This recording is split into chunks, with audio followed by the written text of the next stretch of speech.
আপনার সিনেমা ইন্ডাস্ট্রিতে কিভাবে আসা?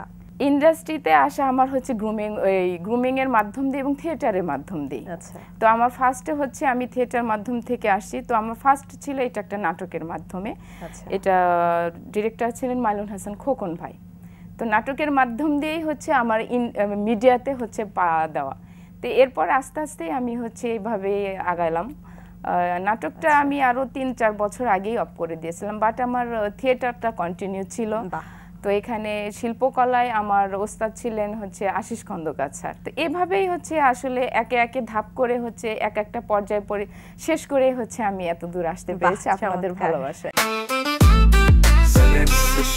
জেনেক্সে শিফট করো, লাইফকে লিফট করো। যারা থিয়েটারে কাজ করে বা থিয়েটারের সাথে যুক্ত তারা কিন্তু জানে যে দর্শকের সাথে কিভাবে কানেক্ট করতে হয়, হ্যাঁ, কিন্তু আপনি একটু হাইডে থাকেন কেন?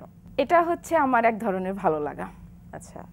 আমি মিডিয়াতে কাজ করি সেটা ঠিক আছে, আমার স্বপ্নও আমি সারা জীবন হচ্ছে একজন ভালো অভিনেত্রী হয়ে সবাইকে ভালো ভালো কিছু কাজ উপহার দিব, সবার সাথে হচ্ছে মিলেমিশে থাকবো। আচ্ছা। বাট আমি একটু আড়ালে ওইভাবে আড়ালে থাকি না, বাট ওইভাবে আড়ালে থাকলে তো আজকে আপনার সামনেও আসতে পারতাম না। না, আপনাকে আমরা ডেকে নিয়ে আসছি। এটার জন্য অনেক অনেক থ্যাংক ইউ আপু। আসলে হচ্ছে ওইভাবে হচ্ছে সময় হচ্ছে ওইভাবে করে উঠতে পারি না। একে হচ্ছে যে আমার সিনেমা হাতে আছে 2টা, এগুলো গ্রুমিং করতেছি, এগুলো নিয়ে হচ্ছে ব্যস্ততা আছে।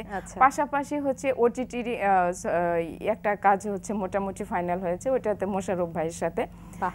তো এখন আবার বিজ্ঞাপনগুলোতে হচ্ছে কিছু কাজ করছি। আর ওইভাবে আপু যেটা আপনি প্রশ্ন করলেন যে আপনি হচ্ছে আড়ালে কেন, জি, তো এইখানে বলবো কি যে ওই আড়ালে থেকে হচ্ছে কিছু ভালো গল্প নিয়েই হচ্ছে আমি সামনে আসতে চাই, যেন দর্শকরা আপনাকে খুঁজে বের করে, তাই তো?